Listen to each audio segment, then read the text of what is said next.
আজকে বাংলা আইনজীবী সনদ অধিকার আন্দোলনের প্রথম প্রতিষ্ঠা বার্ষিকী। যারা শুনছেন এবং যারা যুক্ত হয়েছেন সবাইকে শুভেচ্ছা জানাচ্ছি আমাদের আজকের এই আলোচনা অনুষ্ঠানে। আমাদের আজকের আলোচনা অনুষ্ঠানে আমাদের সাথে প্রধান আলোচক হিসেবে উপস্থিত আছেন সুপ্রিম কোর্টের বিজ্ঞ আইনজীবী আইনুন নাহার সিদ্দিকা। আমাদের সাথে উপস্থিত আছেন আমাদের সংগঠনের আহ্বায়ক সুজন বিপ্লব, আমাদের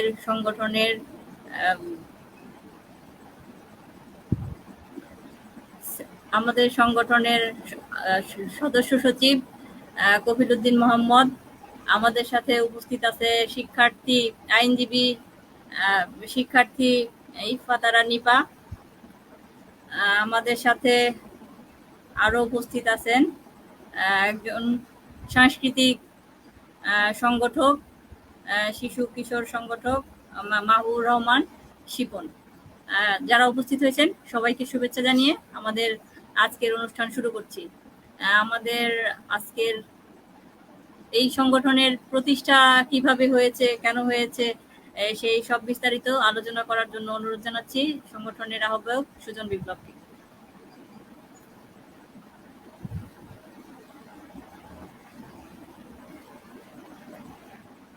সুজন বিপ্লব,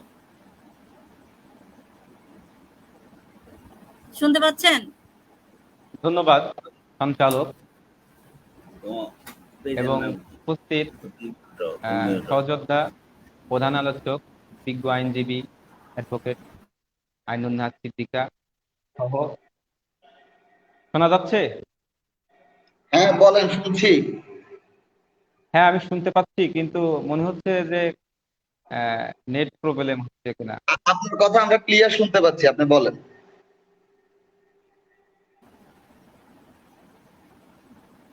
সুজন ভাই বলেন আপনি।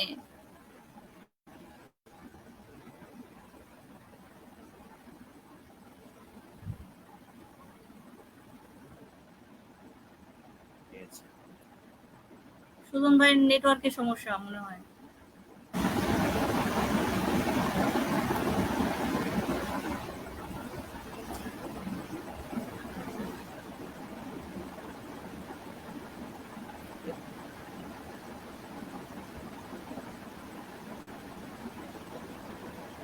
হ্যাঁ সুজন ভাই। হ্যাঁ শুরু করব। হ্যাঁ শুরু করেন।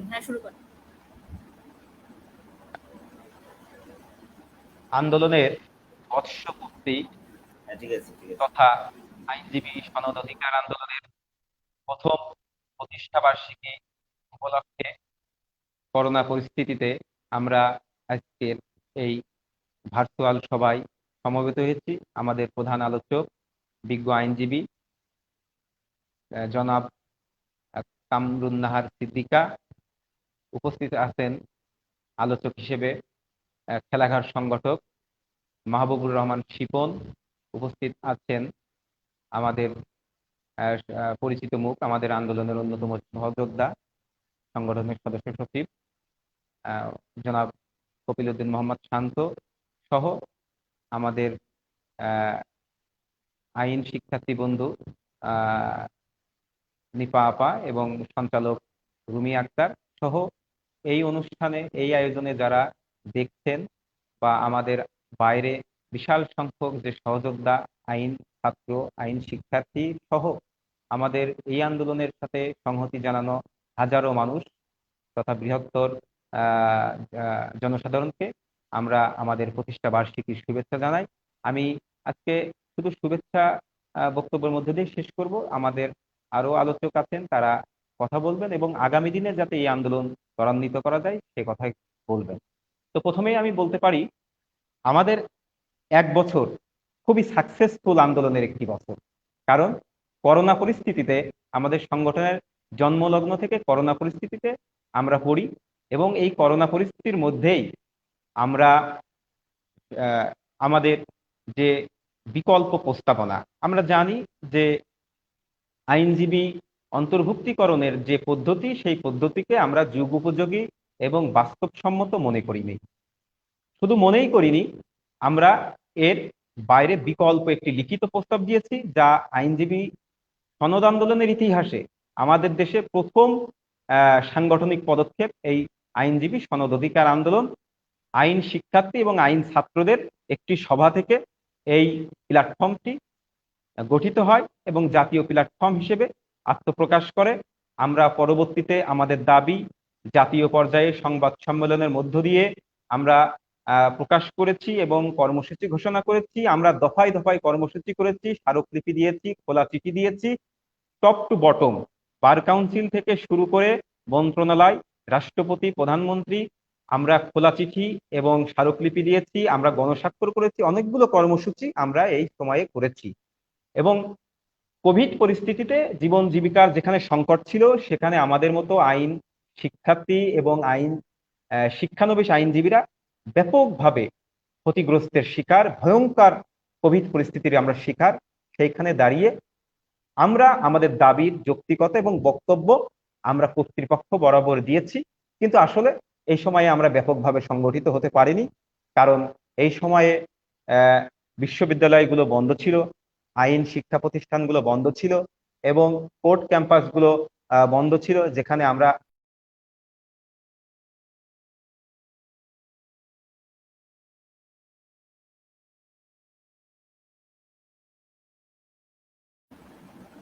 ওই সুজন ভাইয়ের নেটওয়ার্কে প্রবলেম হচ্ছে।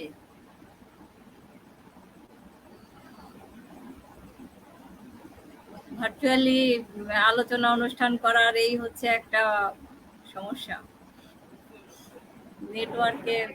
সুজন ঢুকছে? হ্যাঁ, কন্টিনিউ করেন।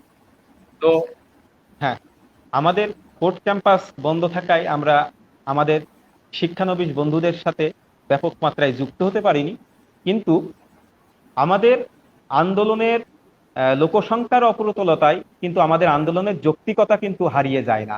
আমাদের আন্দোলনের যৌক্তিকতা আছে এবং আমরা আমাদের সর্বোচ্চ কর্তাদের কাছে বলেছি, আমাদের সিনিয়রদের সাথে আলাপ করেছি। তাতে করে আমার মনে হয় যে এই আন্দোলনের সাথে অপরাপর যে মানুষগুলো আছে, আমরা তো সামাজিক জীব, সব মানুষগুলো যদি আমরা এক সূত্রে মালা গাঁথতে পারি, তাহলে একটি বেকারত্বপূর্ণ দেশে আইনজীবী অন্তর্ভুক্তিকরণের যদি বিকল্প পদ্ধতি হয়, সেই পদ্ধতিতে এবং স্বাধীন একটি পেশা, যেখানে স্বাধীনতার 50 বছরে এসে আমাদের কাছে মনে হয়েছে যে পদ্ধতি চলছে, এতে আমরা ভয়ঙ্করভাবে শিকার হচ্ছি এবং আইন পেশায় স্বাধীনভাবে আমরা প্রবেশে বাধা পাচ্ছি।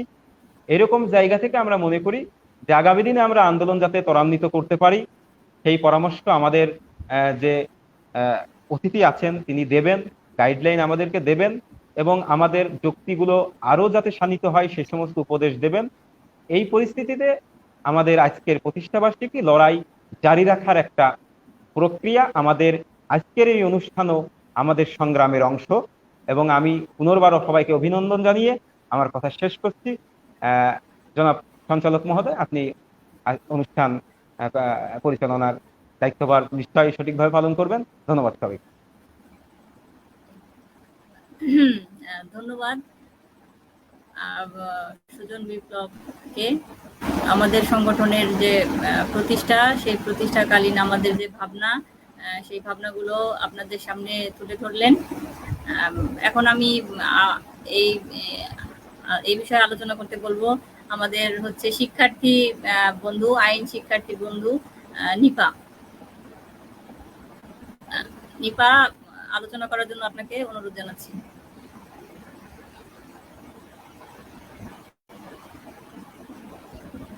নিপা, শুনতে পাচ্ছেন? হ্যাঁ, শুভ সন্ধ্যা সবাইকে।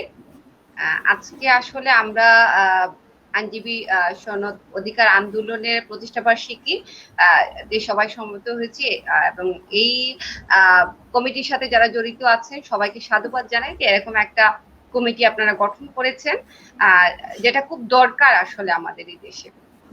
আমি যদি আমার কথা বলি, আমি একজন শিক্ষার্থী, আমি এলএলবি ফাইনাল ইয়ার। হ্যাঁ, তো আমি 19-এর পরীক্ষার্থী, এখন কিন্তু 2021 সাল চলছে।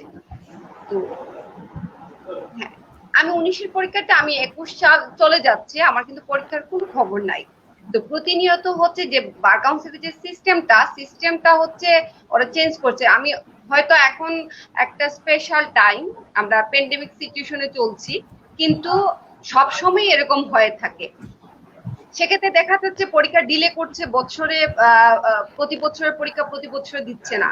তাতে হচ্ছে কি আমাদের মনোযোগটা কিন্তু সরে যাচ্ছে। যেমন আমি 19-এর পরীক্ষাতে আমার একটা প্রিপারেশন থাকবে যে আমি যেহেতু 19-এর পরীক্ষা দিব আমি পড়াশোনা করব, কিন্তু দেখা যাচ্ছে 19-এর পরীক্ষা হচ্ছে না, 20-এ হচ্ছে না, 21-এ হচ্ছে না, কিন্তু আমি কিন্তু একটু কনফিউশনের মধ্যে থাকবো যে আদৌ কখন পরীক্ষাটা হবে, হ্যাঁ আদৌ কি হবে, আমি কি পড়বো কি পড়বো না, একটা দ্বিধাদ্বন্দ্বের মধ্যে থাকি এবং আমার মনোযোগটা কিন্তু হারিয়ে যায়। এবং আমার মতো কিন্তু অনেক শিক্ষার্থী এই ধরনের ভোগান্তির শিকার। তো আমি আসলে আজকে আপনাদের মাধ্যমে যেটা চাচ্ছি সেটা হচ্ছে যে এই যে সিস্টেমে চেঞ্জ যাচ্ছে, যে প্রতি বছরের পরীক্ষাটা অন্তত পক্ষে একটা নির্দিষ্ট টাইমে যাতে নেয়, সেই মানে প্রত্যাশা বা সেই দাবি আমি রাখতে পারি। পাশাপাশি এখন যে সিস্টেমটা করেছে, আমি আমার যারা ক্লাসমেট ইয়ারমেট আছে কিংবা আমার নেক্সট ইয়ারে যারা তাদের অভিজ্ঞতা, যেমন প্রথমে যেটা ছিল যে পাস করলেই সেকেন্ড ইয়ারে ভর্তি হতে পারবে, কিন্তু তারা সিস্টেমটা চেঞ্জ করছে যে এখন পাস করার পর একটা হয়তো 33 মার্কস পেয়েছে বা 36 পেয়েছে, পাস করেছে, কিন্তু দেখা যায় যে ভর্তি দিচ্ছে না। কেন দিচ্ছে না? যে না, মিনিমাম 45% মার্কস না হলে কিন্তু ভর্তি হতে পারতেছে না। কিন্তু আমি যখন ভর্তি হয়েছিলাম বা আমার মতো যারা ভর্তি হয়েছিল তখন তো এই সিস্টেমটা ছিল না, কিন্তু তারা কোনোভাবে পাস মার্কসটা পেয়ে পাস করেছে, কিন্তু সেকেন্ড ইয়ার ভর্তি হতে পারছে না। এই ভর্তির জন্য কিন্তু বিড়ম্বনায় পড়ছে এবং আন্দোলন সংগ্রাম করছে। যেটা হচ্ছে আমি আমার সময়ে আমি সেকেন্ড ক্লাস 315 মার্কস পেয়েছিলাম, আমি ভর্তি হতে পেরেছি, কিন্তু 280, 265, 70 যারা পেয়েছিল তারা কিন্তু আমার সময় ভর্তি হতে পারে নাই। তখন তারা আন্দোলন সংগ্রাম করে আবার ভর্তি হয়েছে। ঠিক এবারও সেম, আমার যারা পরিচিত যারা আছে তারা দেখা যাচ্ছে পাস করেছে কিন্তু ভর্তি হতে পারছে না সেকেন্ড ইয়ারে। তো এই যে সিস্টেম প্রতিনিয়ত তাদের ইচ্ছে মতো সিস্টেমটা চেঞ্জ করার কারণে আমাদের মতো স্টুডেন্ট যারা আছে আমরা কিন্তু ভুক্তভোগী হচ্ছে, আমরা এর হেনস্থার শিকার হচ্ছে এবং আমরা জীবন থেকে কিন্তু আমাদের সময়গুলো চলে যাচ্ছে। হ্যাঁ, তো এই যে পরীক্ষার ডিলের যে বিষয়টা, তখন আমি আসলে কি করব? আমার তো এটার উপরই ডিপেন্ড যে আমি যদি এলএবিটা ফাইনাল পাস করব, তারপর হচ্ছে আমি আমার রুটি রুজির জন্য আমি বার কাউন্সিলে বাড়ি গিয়ে প্র্যাকটিস করব, সেই প্রত্যাশা নিয়ে কিন্তু আমি ভর্তি হচ্ছি।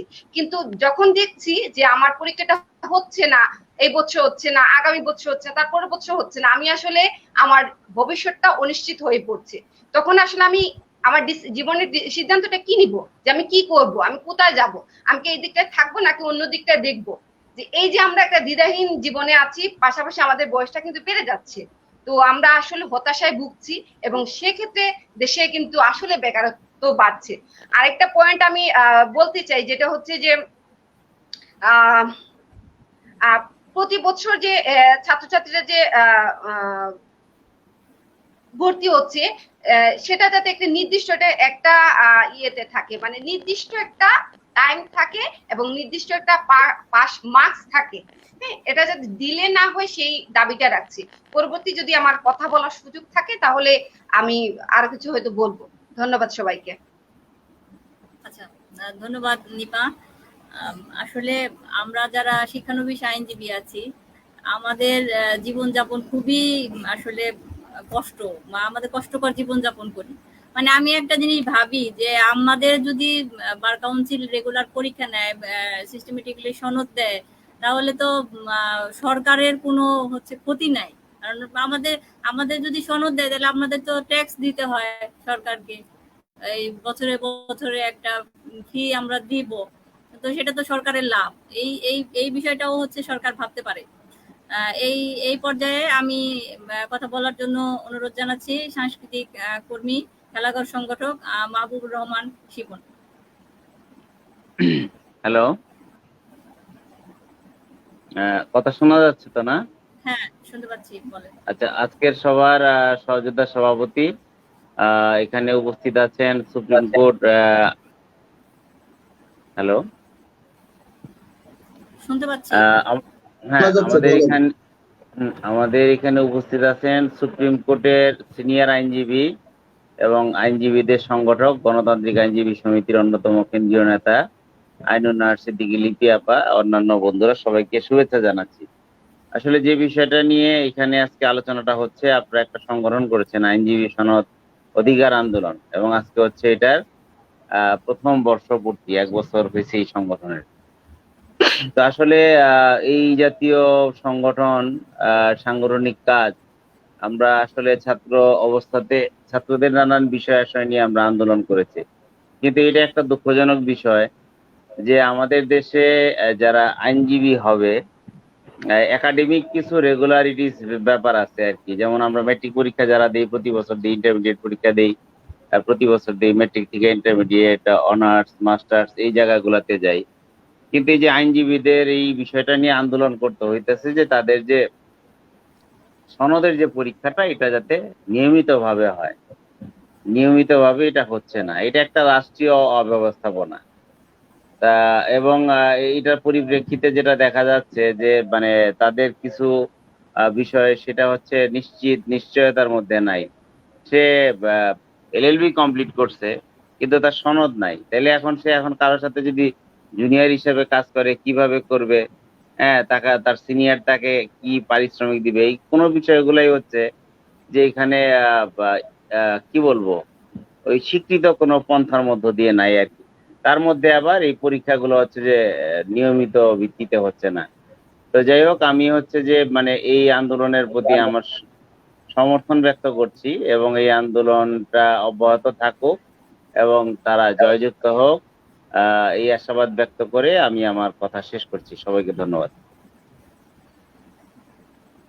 ধন্যবাদ মাহবুবুর রহমান শিপনকে। আমরা এর মধ্যে অনেকগুলা সংগঠনের সাথে মিটিং করেছি যারা হচ্ছে এই আইনজীবী সনদ অধিকার নিয়েই আন্দোলন করছে আর কি। প্রায় 5টা সংগঠনের সাথে মিটিং করেছি যারা আমাদের বলেছে যে এই আইনজীবী সনদ অধিকার আন্দোলনের সাথে তারা হচ্ছে কিছু বিষয়ে এক মানে যে জায়গাটাতে তারা হচ্ছে একমত পোষণ করছে যে এই একটা নির্দিষ্ট বছরে একটা নির্দিষ্ট পরীক্ষার টাইম, যেটা হচ্ছে আমরা সবাই সব সংগঠনই এটা হচ্ছে দাবি করি। তা আমি ওনাদের বলছি যে আমরা যদি 2-3টা দাবির ভিত্তিতেও এক হইতে পারি এই সবগুলা সংগঠন, তাহলে আমাদের আন্দোলনটা হচ্ছে খুব জোরালো হবে আর কি। আমাদের তাদের সাথে কথাবার্তা চলছে, আমরা আমাদের নিজেদের আন্দোলন চালিয়ে যাচ্ছি। আমাদের 1 বছরে যত আন্দোলন হয়েছে আমরা করতে পেরেছি, আমরা ভবিষ্যতে আশা করব এই আন্দোলনকে আমরা আরো বেগবান করব। এ পর্যায়ে আমাদের সংগঠনের সদস্য সচিব কফিল উদ্দিন মোহাম্মদকে বলার জন্য অনুরোধ জানাচ্ছি। আচ্ছা, সবাইকে ধন্যবাদ। শুভ সন্ধ্যা। বর্তমান বাংলাদেশের শিক্ষানবিশ আইনজীবীদের যে সংকট, এই সংকটের উত্তরণের জন্য আইনজীবী সনদ অধিকার আন্দোলন হচ্ছে বর্তমান বাস্তবতা। আপনারা যদি লক্ষ্য করে থাকেন, বিগত 2013 সাল পর্যন্ত কিন্তু বাংলাদেশে নিয়মিত হারে আমাদের এই আইনজীবী নিবন্ধন পরীক্ষা, সেই পরীক্ষাটি অনুষ্ঠিত হতো। 2011 সালে খুব সম্ভবত সর্বপ্রথম এমসিকিউ যে পদ্ধতি, সেই পদ্ধতি যুক্ত করে 3 ধাপের পরীক্ষা গ্রহণের যে সিদ্ধান্ত, সেটা বার কাউন্সিল নিয়েছিলেন। এমসিকিউ পরীক্ষা পদ্ধতি গ্রহণের পূর্ব সময় পর্যন্ত বছরে 1-2টি মোটামুটি রেগুলার হারে পরীক্ষা নেওয়া সম্ভব হয়েছিল। কিন্তু আমরা যেটা দেখি, 3 ধাপে পরীক্ষা পদ্ধতি প্রণয়নের মাধ্যমে পরীক্ষা গ্রহণের ক্ষেত্রে বার কাউন্সিলের কিছু ব্যর্থ দেখা যায়, যার ফলশ্রুতিতে সমস্যার তৈরি হয়েছে। এবার যে 2020 সালে এমসিকিউ যে পরীক্ষা, আইনজীবী নিবন্ধন পরীক্ষা যে অনুষ্ঠিত হয়েছিল, সেখানে দেখা গিয়েছে রেকর্ড সংখ্যক শিক্ষার্থী বা পরীক্ষার্থী অংশগ্রহণ করে। এবং আমরা আমাদের সংগঠনের মাধ্যমে যেটা বলে থাকি যে বিদ্যমান যেই বার কাউন্সিল নিবন্ধন পরীক্ষা বা আইনজীবী সনদ অন্তর্ভুক্তিকরণ পরীক্ষা, এটা হচ্ছে পরীক্ষা পদ্ধতির নামে মূলত একটা ছাঁটাই প্রক্রিয়া। কিভাবে ছাঁটাই প্রক্রিয়া আপনারা যদি দেখে থাকেন, এই বছর পরীক্ষায় অংশগ্রহণ করেছিল প্রায় 60,000 থেকে 70,000-এর মতো। কোনো সূত্র বলা হচ্ছে যে 70,000-এর মতো পরীক্ষার্থী এবার এমসিকিউ পরীক্ষায় অংশগ্রহণ করেছিলেন। কিন্তু সেখানে আমরা যদি দেখি যে সেই পরীক্ষায় উত্তীর্ণ হয়েছেন মাত্র 8,774 জন শিক্ষার্থী। এবং পরবর্তীতে আমরা লিখিত পরীক্ষা যদি দেখি, লিখিত পরীক্ষায় গতবারের এবং এইবারের মিলিয়ে প্রায় 13,000-এর মতো পরীক্ষার্থী অংশগ্রহণ করেছিলেন এবং সর্বসাকুল্যে লিখিত পরীক্ষা উত্তীর্ণ হয়েছেন 5,335 জন। এই যে 70,000 শিক্ষার্থী থেকে এবং বিগত সময়ে প্রায় 5,000, মোট 75,000 শিক্ষার্থী থেকে রিটেনে উত্তীর্ণ হয়েছেন মাত্র 5,500-এর মতো শিক্ষার্থী, এবং বাকি যে 65 থেকে 70,000 শিক্ষার্থী তাদেরকে কিন্তু এই পরীক্ষা পদ্ধতির মাধ্যমে ছাঁটাই করা হয়েছে। এবং তাদেরকে যেমন আমার নিজের কথা যদি আমি ধরি, তাহলে আমার গ্রাজুয়েশন শেষ হয়েছিল, এলএলবি গ্রাজুয়েশন আমি শেষ করেছিলাম 2018 সনে। 2018 সনের পর আমার পরীক্ষা দিতে দিতে 2টা বছর অব্যাহত হয়েছে, এবং পরীক্ষা যে পদ্ধতি, এই পদ্ধতির কারণে আমার পরীক্ষা সমাপ্ত হয়ে আমার পেশায় অন্তর্ভুক্তির সময় পর্যন্ত প্রায় আরো 1 থেকে 1.5 বছর, অর্থাৎ প্রায় 3.5 বছর সময় আমার এলএলবি কমপ্লিট করার পরেও আমাকে অতিবাহিত করতে হচ্ছে। আরেকটা যে বিষয়, আমাদের বর্তমান যে এনরোলমেন্ট কমিটির যিনি চেয়ারম্যান আছেন, মাননীয় বিচারপতি অ্যাপিলেট ডিভিশনের যে নুরুজ্জামান ননী স্যার, তিনি বলেছেন তার লক্ষ্য হচ্ছে, এনরোলমেন্ট কমিটির লক্ষ্য হচ্ছে দক্ষ আইনজীবী তৈরি করা। আমরা বারবার বার কাউন্সিলকে এই জিনিসটা বোঝানোর চেষ্টা করেছি, পরীক্ষা পদ্ধতি কঠিন করে আপনি দক্ষ আইনজীবী তৈরি করতে পারবেন না। পরীক্ষা পদ্ধতি কঠিন করে কখনোই আসলে মেধার মূল্যায়ন করা যায় না। পরীক্ষা পদ্ধতি কঠিন করে কখনো আসলে সত্যিকারের মেধাবী বা দক্ষ আইনজীবী আপনি তৈরি করার সুযোগ নেই। তাহলে সেইখানে কি সুযোগ আছে? আমরা আইনজীবী সনদ অধিকার আন্দোলনের পক্ষ থেকে আমরা নির্দিষ্ট রূপরেখা ঘোষণা করেছি। সেখানে আমরা বলেছি যে সৃজনশীল পদ্ধতিতে অ্যাসাইনমেন্টের মাধ্যমে বা একটা নির্দিষ্ট সময় পর্যন্ত শিক্ষানবিশ আইনজীবীদের যাতে কোর্টে এক্সিস্ট থাকে, তারা যাতে মাননীয় যিনি থাকবেন, বিজ্ঞ সিনিয়র আইনজীবী থাকবেন, তার সাথে যাতে সকল বিষয়ে মামলা মোকদ্দমা সকল স্তরে উনি অংশগ্রহণ করতে পারেন, এবং মামলা পরিচালনার ক্ষেত্রে যাতে আরো দক্ষ হয়ে ওঠেন সেই ব্যবস্থাটা বার কাউন্সিল করবে। এবং সম্ভব হলে বার কাউন্সিলের তরফ থেকে নির্দিষ্ট সংখ্যক প্রশিক্ষণের ব্যবস্থা করে দক্ষ আইনজীবী তৈরি করা সম্ভব। কিন্তু সেই পদ্ধতি না গিয়ে সেই যে উন্নত বিদ্যা, আমরা দেখলাম যে এবারে যে পরীক্ষা পদ্ধতি, সেই পরীক্ষার পুরো প্রশ্ন প্রণয়ন করেছেন জুডিশিয়াল সার্ভিস কমিশন। যে জুডিশিয়াল সার্ভিস কমিশন বাংলাদেশের সহকারী জজ নিয়োগ পরীক্ষা পদ্ধতি পরীক্ষা গ্রহণ করে থাকেন, সেই জায়গায় তারা যখন আইনজীবী অন্তর্ভুক্তির পরীক্ষা গ্রহণ করে, এখানে দেখা যায় যে পরীক্ষা পদ্ধতিটা পুরোপুরি হচ্ছে জুডিশিয়াল সার্ভিস কমিশনের মতো করে তারা পরীক্ষা নিচ্ছে। সেক্ষেত্রে যিনি হচ্ছেন আইন শিক্ষানবিশ বা আইন বিষয়ে পড়াশোনা করছেন, তিনি তো নিঃসন্দেহে সরকারের যে নবম গ্রেডের যে বেতন, সেই বেতন তিনি আইনজীবী হিসেবে পাবেন না।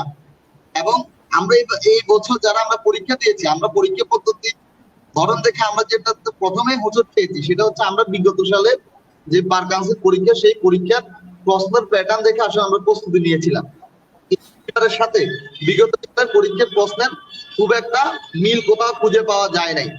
যাই হোক, আমরা যেটা বলতে চাই যে বিদ্যমান পরীক্ষা পদ্ধতির মাধ্যমে আসলে দক্ষ আইনজীবী তৈরি করার আদৌ কতটুকু সুযোগ আছে, কিংবা যে আমাদের আইনজীবীরা এখানে বিভিন্ন আদালতে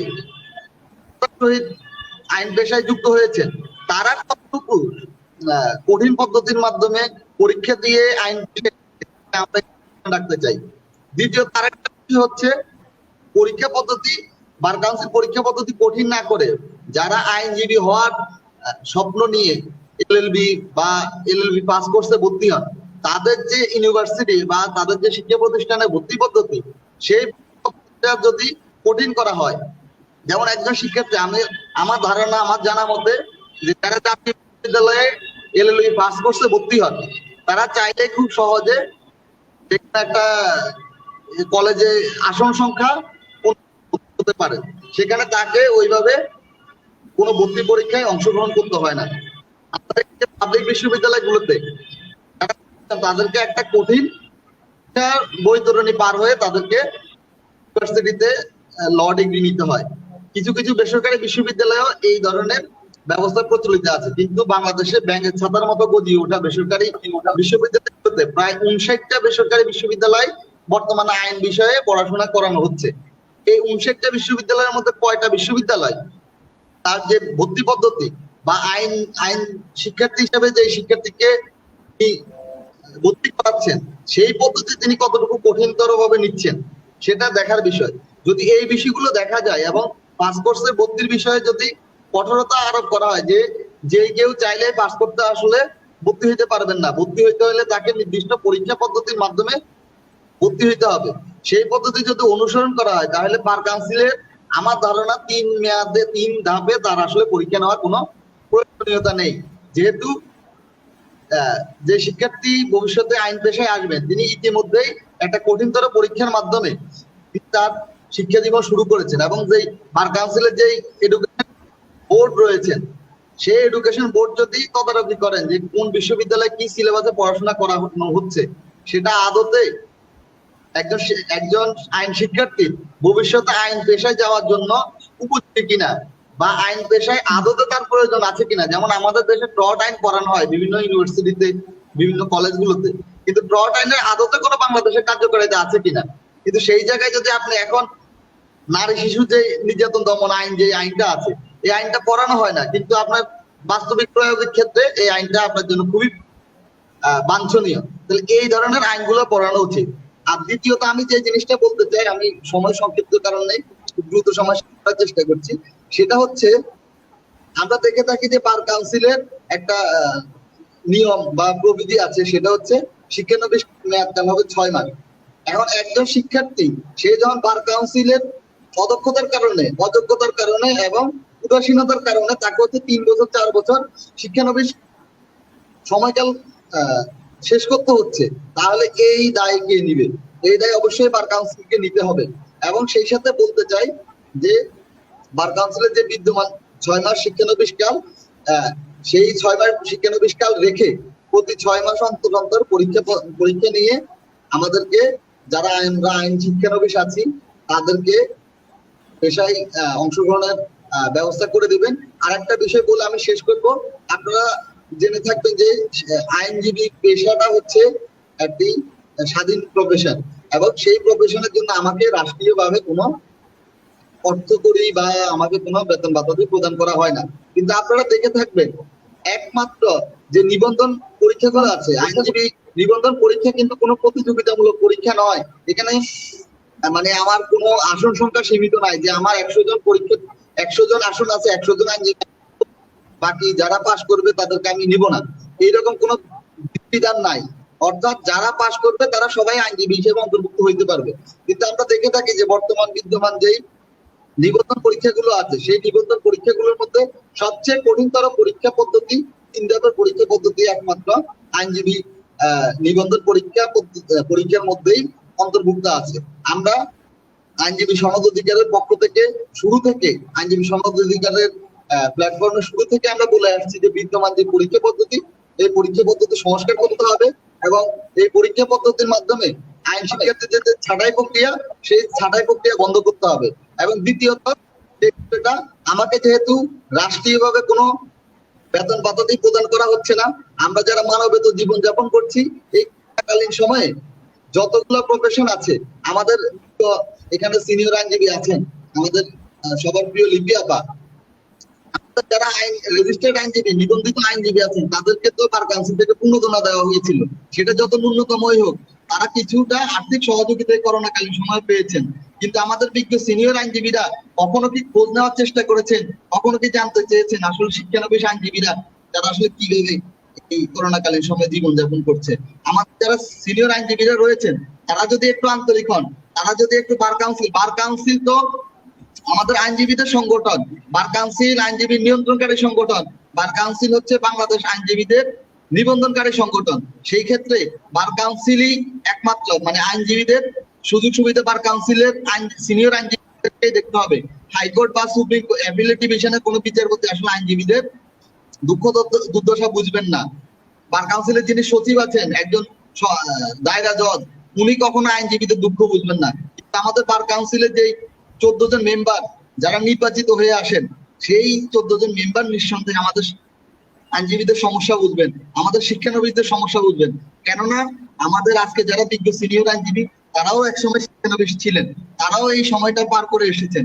সেই জায়গা থেকে বলবো তাদের অনুধাবন করা উচিত যে আমরা শিক্ষানবিশরা আসলে কিভাবে দিন নিপাত করছি, কতটুকু কষ্টের মাধ্যমে আমরা সময় অতিবাহিত করছি। এবং আরেকটা দুঃখের এবং হতাশার বিষয় হচ্ছে অনেকেই বার কাউন্সিল পরীক্ষা নিয়মিত বার কাউন্সিল পরীক্ষা না হওয়ায় একবার পরীক্ষা অকৃতকার্য হওয়ার পর পরবর্তীতে তার পরীক্ষা অংশ নেওয়ার জন্য 2 থেকে 3 বছর সময় যে অতিবাহিত হচ্ছে, এই ধকলটা সামলে না উঠতে পেরে পারিবারিক নানান চাপে এবং সামাজিক যে চাপ, সেই চাপ তো মাথায় নিতে হবে। এই সকল চাপে তাদেরকে পেশা পরিবর্তন করতে তারা বাধ্য হচ্ছে।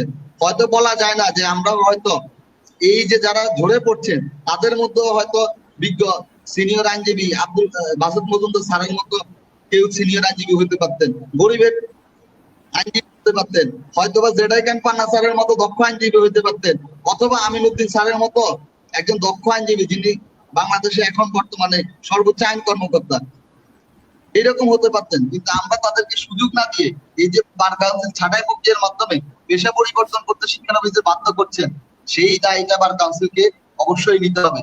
এবং আমার আবারও প্রত্যাশা থাকবে যে আমাদের যে শিক্ষানবিশ আইনজীবী সনদ অধিকার আন্দোলন আমরা যে 4 দফা দাবি দেওয়ার ভিত্তিতে আন্দোলন করছি, সেই আন্দোলন সামনের দিনে আরো বেগবান হবে।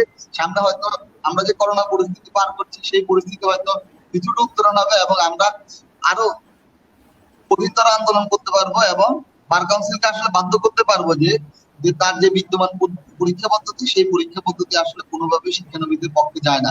সবাইকে আবারও ধন্যবাদ জানিয়ে আমি আমার বক্তব্য শেষ করছি। ধন্যবাদ কফিলুদ্দিন মোহাম্মদকে। আসলে আমাদের আজকের এই আলোচনা অনুষ্ঠানের মধ্য থেকে আমি বার কাউন্সিলের প্রতি অনুরোধ জানাবো যে আমাদের পাশের দেশ ভারত, আমি ভারতীয় একজন আইনজীবীর সাথে কথা বলেছি। তিনি বলল তাদের দেশে একটা পরীক্ষাই হয়, সেটা রিটেন পরীক্ষা। আইনজীবীদের, তাদের শিক্ষানবিশ আইনজীবীদের 2 বছরের একটা সময় দেওয়া হয়। এই সময়ের মধ্যে তারা পরীক্ষা দিবে এবং সনদ নিয়ে তারা কাজ শুরু করবে। তো সেইখানে আমরা আমাদের দেশে 3 ধাপে পরীক্ষা নেওয়া হয়। এই এই এই এই বিষয়টা যদি সংস্কার হয়, আর যদি পরীক্ষার ওদের দেশে নির্দিষ্ট একটা টাইম আছে, সেই টাইমে ওরা পরীক্ষা হয় রেগুলার। আমাদের দেশে এইটা অনিশ্চিত। আমরা এই আজকে আলোচনার মধ্য থেকে আমরা অনুরোধ জানাবো বার কাউন্সিলকে যেন আমাদের বছরের একটা নির্দিষ্ট টাইম আমাদের দিয়ে দেওয়া হয়, এই সময় যাতে পরীক্ষা হবে। আজকের আলোচনা আমাদের প্রতিষ্ঠা বার্ষিকীকে ধরে আমরা আরো আলোচনা অনুষ্ঠান করব, সেই আশাবাদ ব্যক্ত করছি। আমরা সবার মতামত জানার চেষ্টা করব, সেই আশাবাদও ব্যক্ত করছি। এই পর্যায়ে আপনাদের আর কারো কিছু বলার না থাকলে আমি লিপি আপাকে বলার জন্য অনুরোধ করব। আপনাদের কি কারো কিছু বলার আছে? আরো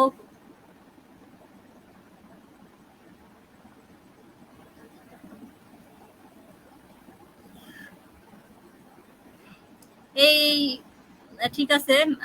এই আজকে আমাদের মাঝে লিপি আপা উপস্থিত হয়েছেন। আমি বারবার যতবার লিপি আপার সাথে কথা বলি ততবারই লিপি আপার প্রেমে পড়ে যাই। আমি ভীষণ ওনার ফ্যান। আমি এই বলতে পারি না আর কি, বিষয়টা আমি লিপি আপার কাছে শিখি। লিপি আপার অনুপ্রেরণাই ধরতে গেলে সরকারি ভাবে ল পাশ করেছি আর কি। আমার ইচ্ছা ছিল একটু তাড়াতাড়ি ল কমপ্লিট করবো, কিন্তু লিপি আপা আমাকে বলেছিল যে তুমি কেন রেগুলার স্টুডেন্ট, কেন এত টাকা খরচ করে প্রাইভেটে পড়বা, তুমি জাতীয় বিশ্ববিদ্যালয়ের আন্ডারে পড়াশোনা করো। লিপি আপাকে ধন্যবাদ জানাচ্ছি, এই আমার ভালো লাগার মানুষটা। এই পর্যায়ে আমি বক্তব্য জানার জন্য অনুরোধ জানাচ্ছি সুপ্রিম কোর্টের বিজ্ঞ আইনজীবী, গণতান্ত্রিক আইনজীবী সমিতির সাংগঠনিক সম্পাদক আইনুন্নাহার সিদ্দিকা লিপি আপা। ধন্যবাদ রুমি। কথা শোনা যাচ্ছে আমার? জি আপা, শোনা যাচ্ছে। আচ্ছা, আমি বক্তব্যের শুরুতে একটা কথা বলে নেই, সেটা যে এই যে সিনিয়র আইনজীবী কিন্তু আমরা সবাইকে বলি না, এটা অ্যাপিলেট ডিভিশন থেকে একটা পারমিশন দিতে হয়। ওনারা বলেন আমাদের পুরো বাংলাদেশে হাতে গোনা কয়েকজন শুধু সিনিয়র আইনজীবী আছে, কাজেই সবাইকে আমরা সিনিয়র আইনজীবী না বলাটাই যুক্তিসঙ্গত। যাই হোক, এটা আসলে আমরা অনেকে জানি না, সেজন্য আমি সিনিয়র হতে পারি কিন্তু সিনিয়র আইনজীবী নই। আচ্ছা, আর রুমিকে অনেক ধন্যবাদ, সেই সাথে আইনজীবী সনদ অধিকার আন্দোলনের সবাইকে অভিনন্দন। 1 বছর পার হলো, আমি এখানে যেটা বলতে চাচ্ছি, শান্তর কথার সূত্র ধরে একটু বলি। আসলে 2020 এবং 2021 সালটা আমাদের সারা পৃথিবীর জন্য একটা দুর্যোগময় সময়। এই সময়টাকে আসলে আমরা ওইভাবে মানে গণনা করতে পারবো না, মানে এটা তো স্বাভাবিক জীবনযাপন নয়। তারপরও যেটা হচ্ছে যে আগে যেমন আমরাই যখন আইনজীবী সনদের পরীক্ষা দিয়েছিলাম, তখন হচ্ছে বৎসরে 2টা পরীক্ষা হতো। বছরে 2টা পরীক্ষা হতো, একটা রিটেন হতো আর একটা হচ্ছে ভাইবা। এবং রিটেনটাই হতো যে আমরা প্র্যাকটিক্যালি কতটুকু শিখলাম। যেমন আমার মনে আছে আমি পরীক্ষা দিয়েছিলাম কিভাবে জামিনের আবেদন করতে হয়, কিভাবে সিভিলের ড্রাফট করতে হয়, এরকম কিছু প্রশ্ন ছিল। আর ছোটখাটো মানে এমসিকিউ, মানে ছোট প্রশ্ন বড় প্রশ্ন মিলিয়ে একটা পরীক্ষা হতো। আর মৌখিক পরীক্ষা যেটা হতো সেটাতে আসলে আমরা একটা ডায়েরি মেনটেন করতাম, আমরা সিনিয়রের সাথে কাজ করেছি সেটা প্রমাণস্বরূপ, এবং সেখানকার মামলা ধরে ধরে আমাদেরকে প্রশ্ন করা হতো। কিংবা আমাকে যেমন প্রশ্ন করেছিলেন, ওই সময় ছিলেন আমাদের সিনিয়র আইনজীবী ব্যারিস্টার আমিরুল ইসলাম। তো স্যার আমাকে প্রশ্ন করেছিলেন যে তুমি কি কোর্টে গেছো? বলছি জি জি স্যার আমি গেছি। তো তুমি কিভাবে কি কাজ করেছো, তুমি বলো তো তোমার সিনিয়র কিভাবে কোর্টের কাছে সময় চায়, মানে এইরকম আর কি, মানে প্র্যাকটিক্যালটা উনি জানতে চেয়েছেন। বেসিক্যালি আমাদের আইন শুধু না আইন না, যেমন ডাক্তারি, ইঞ্জিনিয়ারিং, সেই সাথে ল, আমি মনে করি তিনটা বিষয়টাই হচ্ছে কারিগরি শিক্ষার অধীনে।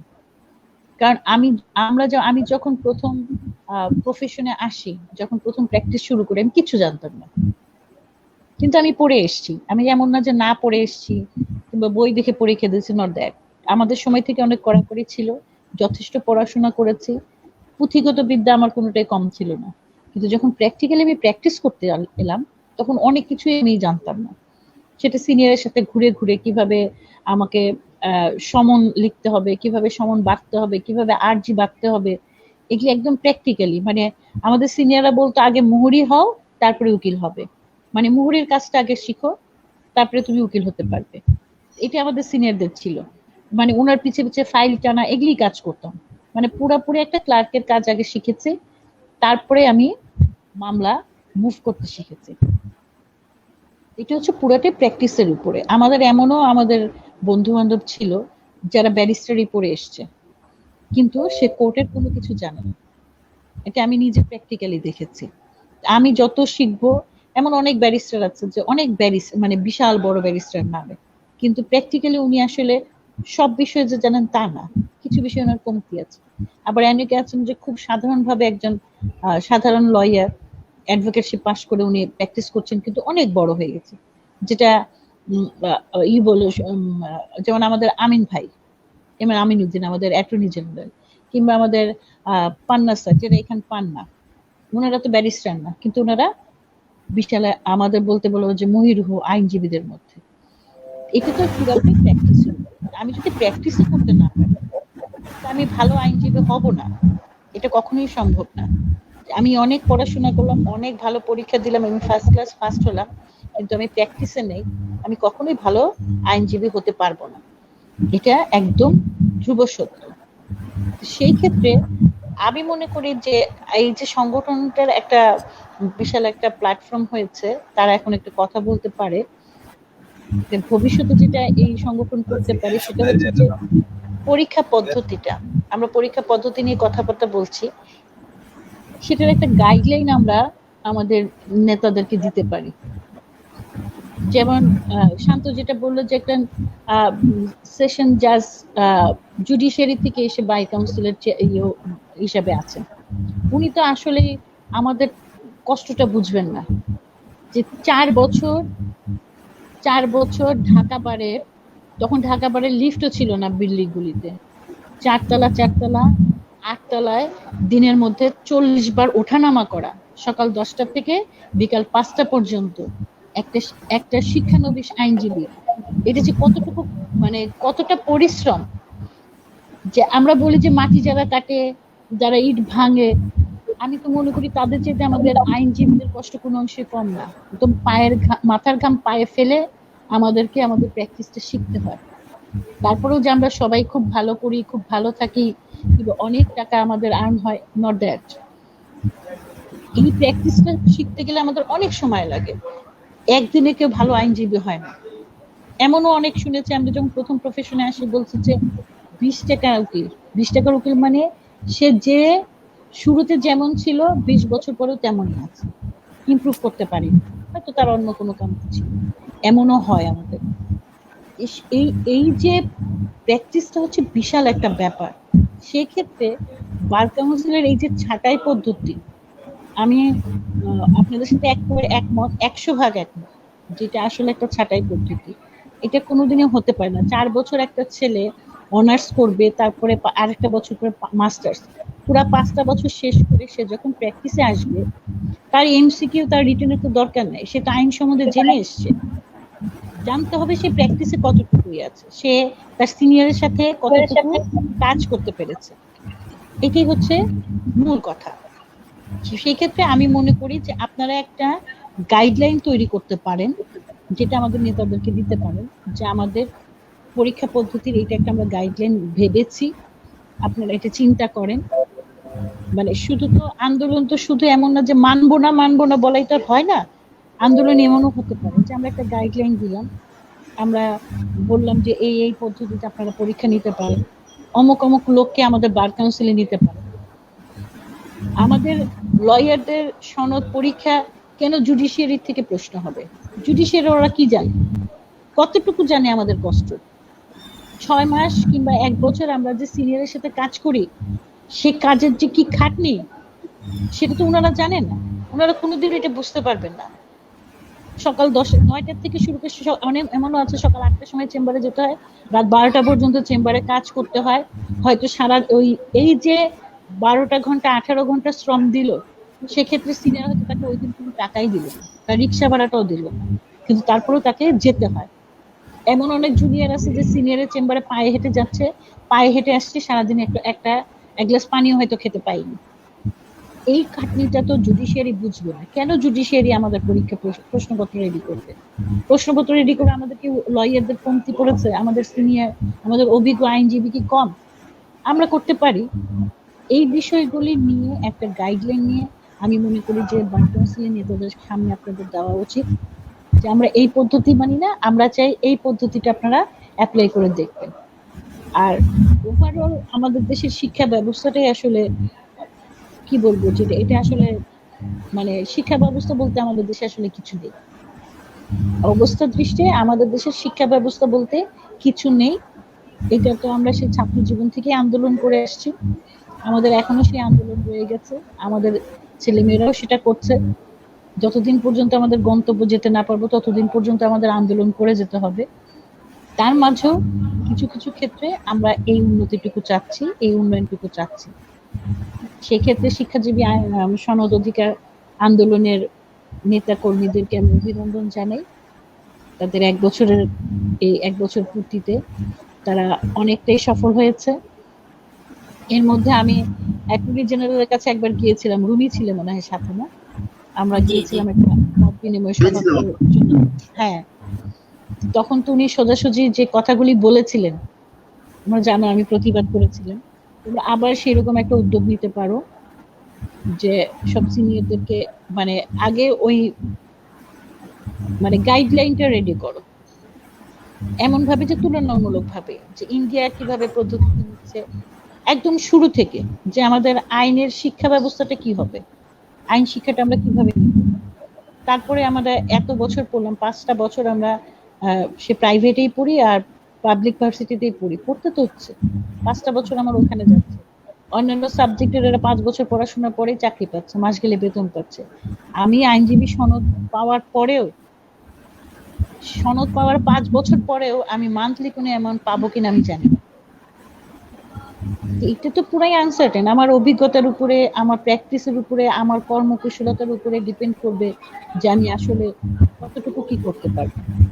সেখানে আমাকে বাদ না দিয়ে বরং আমাকে উৎসাহ দেওয়া উচিত বার কাউন্সিল, আমাদের বার কাউন্সিলটি তেমন হওয়া উচিত। এইভাবে একটা গাইডলাইন আমার মনে হয় যে আমাদের নেতাদের কাছে আমাদের যাওয়া উচিত, যে আমরা এই পদ্ধতিটা চাই, কিংবা এই পদ্ধতিটা দেখার অনুরোধ করছি। এইভাবে বললে পরে আমার মনে হয় আমাদের একটু সুবিধা হবে। আর আমার মানে জুনিয়র বন্ধুদেরকে মানে তাদেরকে বলছি যে হতাশ হতে না। একদিনে আইন পেশাটা খুবই কঠিন, এটা একটা নোবেল পেশা, খুবই কঠিন, খুবই কঠিন। আমার প্র্যাকটিসের বয়স হয়ে গেছে 22 বছর, এখনো আমি চিন্তা করি যে আমার রিক্সা ভাড়াটা জুটবে কিনা। এটাই নিয়ম, এটাই হয়। হ্যাঁ, আমি হয়তো অনেক কিছু করেছি, অনেক কিছু শিখেছি, তারপর আমি মনে করি আমি কিছুই পারি না। এটাই হচ্ছে আইন পেশার একটা, বলবে এটাই গোলক ধাঁধা। যত পড়বে তত দেখবে যে তুমি আসলে কিছু জানো না। এটা প্র্যাকটিসের উপরে ডিপেন্ড করে। আমিও সেটাই মনে করি। আমিও ব্যক্তিগতভাবে মনে করি যে আমাদের ছেলে মেয়েদেরকে ছাঁটাই না করে তাদেরকে প্র্যাকটিসে আসার সুযোগ দিক। যে প্র্যাকটিসে ভালো করতে পারবে সে অবশ্যই উঠে যাবে, যার সেই স্কিল থাকবে না সে অন্য পেশায় চলে যাবে। কিন্তু আগেই আমি তাকে পরীক্ষাটা ওইটাই হওয়া উচিত যে তার প্র্যাকটিসটা কি হচ্ছে। এই এমসিকিউ আর ভাইভা নিয়ে তাকে ছাঁটাই না করে তাকে পরীক্ষা দেওয়া উচিত যে তুমি প্র্যাকটিসটা কি করছো। পরীক্ষা পদ্ধতি অবশ্যই বদলানো উচিত। সেই সাথে আবারও আমি সবাইকে অভিনন্দন জানিয়ে আমি এখানে শেষ করছি। ধন্যবাদ আইনুন্নাহার সিদ্দিকা লিপি আপাকে। আমাদের আজকের যে আলোচনা অনুষ্ঠান, সেই অনুষ্ঠানে অংশগ্রহণ করেছেন আপনারা, সেই জন্য আবারও আপনাদেরকে ধন্যবাদ জানাচ্ছি। আমি মনে হয় একটা কাজ করতে পারি, আপনারা যদি অনুমতি দেন আর কি। আমাদের যে 4 দফা দাবিগুলো আছে সেটা একটু পড়ে আমি অনুষ্ঠানটা শেষ করলে ভালো হয়, কি বলেন? হ্যাঁ হ্যাঁ, শুনান রুমি আপা, এটা জরুরি। আচ্ছা, ঠিক আছে।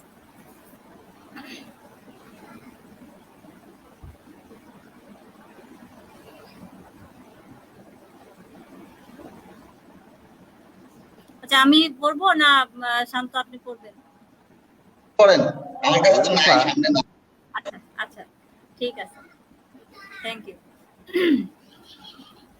আচ্ছা, আমাদের আইনজীবী সনদ অধিকার আন্দোলন প্রতিষ্ঠার মুহূর্ত থেকে আমরা এই দাবিগুলো করে গেছি। আপনাদের সবার অবগতির জন্য আবারও হচ্ছে এই দাবিগুলো আমরা করছি আজকের এই আলোচনা অনুষ্ঠানের মধ্য দিয়ে। আমরা বার কাউন্সিলকেও অনুরোধ করব আমাদের এই দাবিগুলো ভেবে দেখার জন্য, সরকারকে অনুরোধ করব তারা যেন এই বিষয়গুলো নিয়ে ভাবে এবং শিক্ষানবিশ আইনজীবীদের কথা চিন্তা করে। 1 নাম্বার হচ্ছে দাবি আমাদের, কারিগরি ও ব্যবহারিক শিক্ষা হিসেবে আইন স্নাতকদের বিশেষায়িত আইন পেশায় প্রবেশের প্রতিবন্ধকতা নিরসনে জটিল, ব্যয়বহুল, সময় সাপেক্ষ, ছাঁটাইমুখী ও হয়রানিমূলক 3 ধাপের পরীক্ষা বাতিলপূর্বক অবিলম্বে সকল আইন শিক্ষানবিশের পর্যায়ক্রমে আইনজীবী সনদ প্রদানের নিশ্চয়তা বিধানে অনলাইন নিবন্ধন চালু, নিবন্ধিত শিক্ষানবিশগণের 1 বছরের মধ্যে নির্দিষ্ট তারিখে সৃজনশীল পদ্ধতিতে আইনজীবী অন্তর্ভুক্তিকরণ পরীক্ষা, পুনঃপরীক্ষাক্ষণ ব্যবস্থা ও সনদ প্রদান সম্পূর্ণ করা। অন্যথায় বিকল্প পদ্ধতিতে মূল্যায়নের মাধ্যমে আইনজীবী সনদ প্রদানের নিশ্চয়তা বিধান করা। 2 নাম্বার, শিক্ষানবিশকালে বাংলাদেশ বার কাউন্সিলের তত্ত্বাবধানে নির্দিষ্ট সংখ্যক প্রশিক্ষণ, কর্মশালা, সেমিনার ও অ্যাসাইনমেন্ট, অংশগ্রহণমূলক সৃজনশীল পরীক্ষা, অন্যথায় বিকল্প পদ্ধতিতে মূল্যায়ন সাপেক্ষে আইনজীবী সনদ প্রদান করা। প্রতি জেলায় পরীক্ষা কেন্দ্র ও পরীক্ষার্থীদের নিজ জেলায় পরীক্ষায় অংশগ্রহণের ব্যবস্থা করা। Bangladesh bar council 3 number, Bangladesh bar council ও বাংলাদেশ বিশ্ববিদ্যালয় মঞ্জুরি কমিশনের সমন্বয় সভার মাধ্যমে নির্দিষ্ট মেয়াদে আইনে স্নাতক পর্যায়ে কাম্য ছাত্র সংখ্যা নির্ধারণ করা অথবা বিশেষ প্রতিষ্ঠান গঠন করে আইনের ছাত্র সংখ্যা, সিলেবাস ও পেশাগত সংকট নিরসনের সমন্বয়ের ব্যবস্থা করা। 4, মামলা জট নিরসন, আইন সংশ্লিষ্ট সেবার মান উন্নয়ন ও জনতার নিকট সেবা পৌঁছাতে উপজেলা পর্যায়ে আদালত চালু, গ্রাম আদালত পর্যন্ত পর্যাপ্ত বিচারক, কর্মকর্তা, কর্মচারী নিয়োগ ও আইনজীবীদের কার্যক্রম বিস্তৃত করা। বিজ্ঞ আদালতে মামলা পরিচালনা নির্দিষ্ট স্তর পর্যন্ত আইন শিক্ষানবিশদের অংশগ্রহণের ব্যবস্থা করা। বাংলাদেশ বার কাউন্সিলের তত্ত্বাবধানে অন্তর্ভুক্তিকরণের পূর্ব পর্যন্ত শিক্ষানবিশদের ন্যূনতম সম্মানী নির্ধারণ ও সংশ্লিষ্ট আইনজীবী সমিতির মাধ্যমে প্রাপ্তি নিশ্চিত করা সহ আমাদের যে দাবিগুলো আছে সেই দাবিগুলো বার কাউন্সিলকে ভেবে দেখার জন্য অনুরোধ জানাচ্ছি। আজকের এবং এটাই আমাদের আইনজীবী অন্তর্ভুক্তিকরণের বিকল্প প্রস্তাবনা এবং আমাদের বিজ্ঞ সিনিয়র আইনজীবী আইনুন্নাহার সিদ্দিকা আছেন। আমরা পরবর্তীতে আরো নিবিড়ভাবে আমরা পূর্ণাঙ্গ একটি বিকল্প রূপরেখা তৈরি করব। তিনি আমাদেরকে নিশ্চয় সেই কথাটা আমাদের সাথে থাকবেন আমাদের আন্দোলনের সহযোদ্ধা হিসেবে। ধন্যবাদ সবাই। অবশ্যই আসবো, আমি আছি।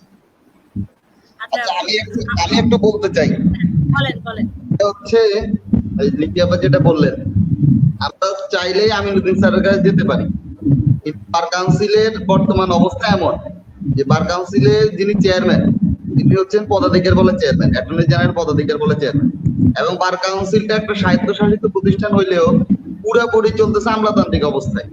বার কাউন্সিলের ম্যাক্সিমাম সিদ্ধান্ত নিচ্ছেন হচ্ছে বার কাউন্সিলের যিনি সচিব এবং যিনি সরকার কর্তৃক নিয়োগকৃত একজন দায়রা জজ, মাননীয় দায়রা জজ, যার ফলশ্রুতিতে বার কাউন্সিলের মানে শিক্ষানবিদদের যে সংকট, এই সংকট নিয়ে আমিনুদ্দিন স্যাররাও যদি চান তাহলে আসলে কতটুকু সমাধান করা সম্ভব। যেহেতু বার কাউন্সিলের যে পরীক্ষা গ্রহণ সেটা হচ্ছে এনরোলমেন্ট কমিটি করে থাকে, আর এনরোলমেন্ট কমিটির যিনি চেয়ারম্যান থাকেন তিনি হচ্ছেন আবার মাননীয় প্রধান বিচারপতি কর্তৃক নিয়োজিত একজন অ্যাপিলেট ডিভিশনের বিচারপতি, মাননীয় বিচারপতি। তাইলে সেই ক্ষেত্রে এই যে স্যারদের যে অবস্থা, মানে তারা আসলে কতটুকু বুঝতে পারছেন যে আমাদের কি অবস্থা, কত সংকট। আমি যে জেলায় আমি এটা বলি একটু মাঝখানে, শান্ত, আমাদের প্রধান বিচারপতি এককালে আইনজীবী ছিলেন, ভালো আইনজীবী ছিলেন। আমাদের নুরুজ্জামান ননি মাননীয় বিচারপতি, উনিও খুব ভালো সিভিল লয়ার ছিলেন। কাজে আমার ঢাকা বারের প্রেসিডেন্ট ছিলেন।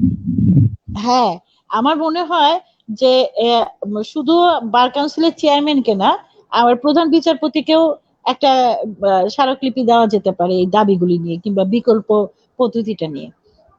প্রধান বিচারপতি, আমি মনে করি যে উনি কিছু না করলে অন্তত একটা বার হলে উনি একটু চিন্তা করবেন। আমি একটু যুক্ত করি, আমার একটু আছে আর কি। আমি দারুল ইহসান ইউনিভার্সিটি ব্রাসেলস বাংলাদেশ সরকার এই মামলায়, এই রিট পিটিশনে মাননীয় হাইকোর্ট ডিভিশন 2016 সালে একটা অবজারভেশন দিয়েছিল বার কাউন্সিল পরীক্ষা পদ্ধতির বিষয়ে। আপনি যদি একটু খবর নেন তাহলে জানতে পারবেন। সেইখানে অ্যাপিলেট ডিভিশনের কয়েকটা সুপারিশ ছিল।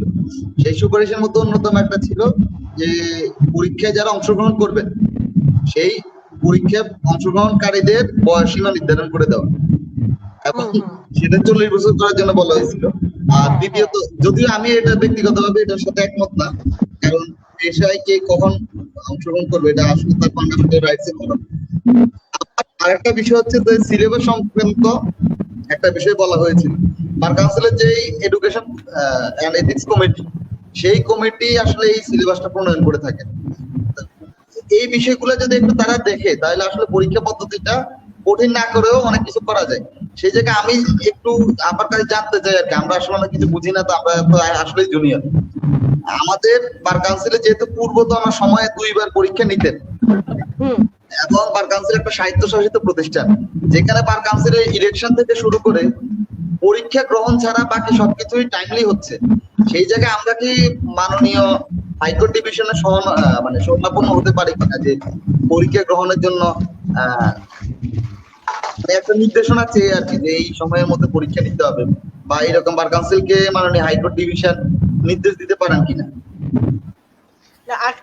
ব্যাপার হচ্ছে কি, ওই যেটা হচ্ছে যে আমরা হাইকোর্টে ওই যে একটা, যখন আমরা কোর্টে চলে যাই, কোর্টের একটা ডিসিশনের বাইরে যাওয়া তখন আবার কষ্ট হয়ে যায়।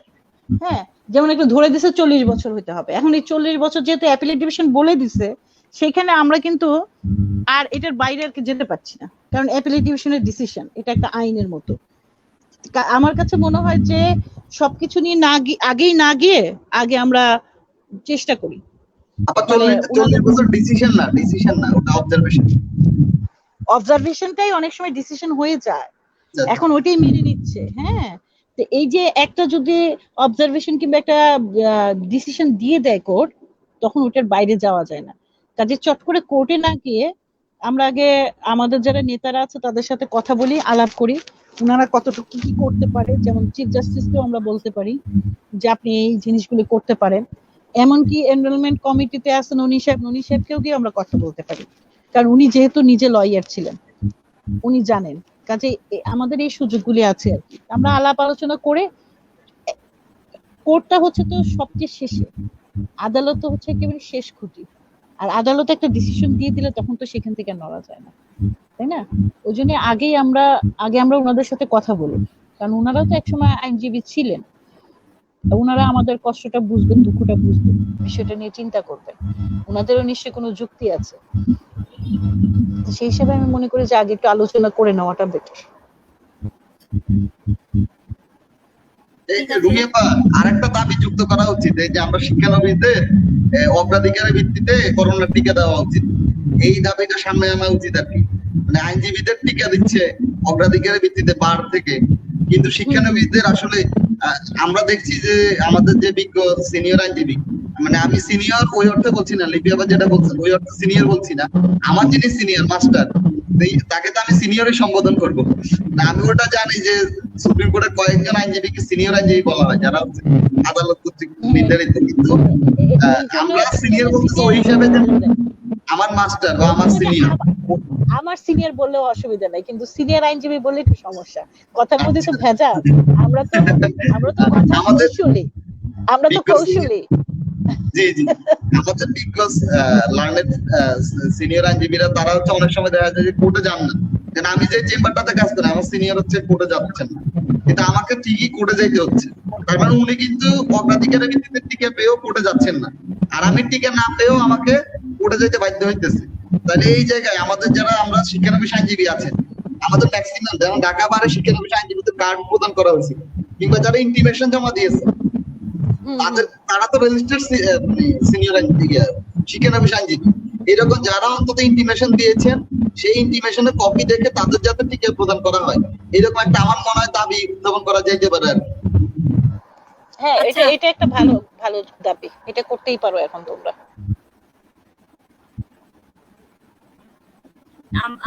দারুণ আলোচনা হচ্ছে, কিন্তু আমরা হচ্ছে একেবারে আমাদের অনুষ্ঠান হচ্ছে শেষ করতে হবে, আমরা শেষ সময়ে চলে এসেছি। আমরা কি শেষ করে দিব? সুজন ভাই হচ্ছে লাইনে নাই, সুজন ভাই নেটে সমস্যা হচ্ছে। হ্যাঁ, তাহলে আমরা লাইভটা হচ্ছে বন্ধ করে দিই এখন। লাইভ বন্ধ করে দেন। আচ্ছা, ঠিক আছে। আচ্ছা, আমি চলে যাচ্ছি। হ্যাঁ, আমার আরেকটা আচ্ছা মিটিং আছে। ঠিক আছে। আচ্ছা, ঠিক আছে আপা।